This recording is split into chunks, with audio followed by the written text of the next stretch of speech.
Outdated land registration systems have been holding back the economic development of most African countries. A case in point is Uganda, where only 20% of the country's land is legally registered. Observers say, as a result, land disputes are on the rise. My colleague Paul Ndiho went on a fact-finding mission and filed this report. I had heard the buzz about a pilot computerized land reform management system being put into place in my country, Uganda. The old land registration system has been a drag on development. The country's population has grown exponentially in the last decade, and that's putting enormous pressures on the land. Amadra Ori Okida is an independent consultant hired by the government to help introduce a modernized system. All the documents related to land registration were actually in the very poor situation. The filing, the organizations, you could see heaps and heaps and heaps of documents. The government is implementing a state-of-the-art system designed and implemented by Thomson Reuters and its partners.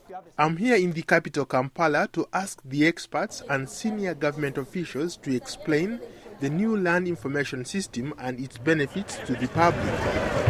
The goal is to bring services closer to the people and increase accountability.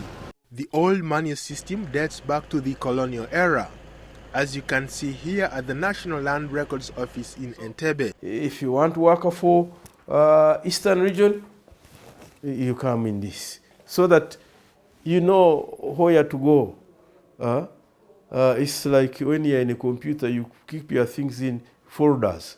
So this is our folder in terms of the computer systems. The Ugandan government is betting that this new computerized system will end its land disarray and corruption in its land registry. We could not track who had what title, what had been issued, let alone the problem of multiple titles where a number of titles were issued on the same piece of lands. Under the old manual system, it took days or weeks for the public to get the documents that they wanted.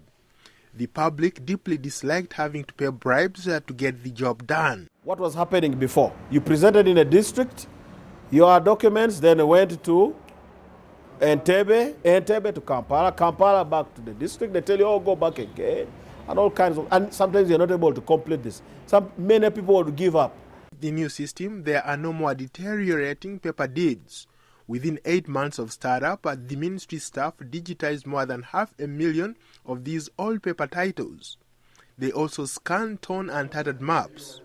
According to the Minister of Lands, Housing and Urban Development, Daudi Mijereko. When you look at the way the information is presently stored, when you consider the amount of time it takes to retrieve information, I think we have made a major breakthrough, because we were dealing with volumes and volumes of paper. The commissioner in charge of lands, Sala Kulata Basangwa, believes the investment will greatly reduce land disputes and promote economic growth. Everyone will have confidence in the document of ownership. Then people will invest more, banks will accept this document more and more. They will do less due diligence than they have been doing before lending. The new system has eliminated the backlog of unprocessed land registrations. Remember Uganda's rapid population that I mentioned earlier, and how it challenged the economic future of the country. Well, the new land information system is laying the foundation for addressing those challenges. I'm optimistic that this reform will lead to growth for Uganda. I'm Paul Ndiho at the Ministry of Lands, Housing and Urban Development in Kampala, Uganda.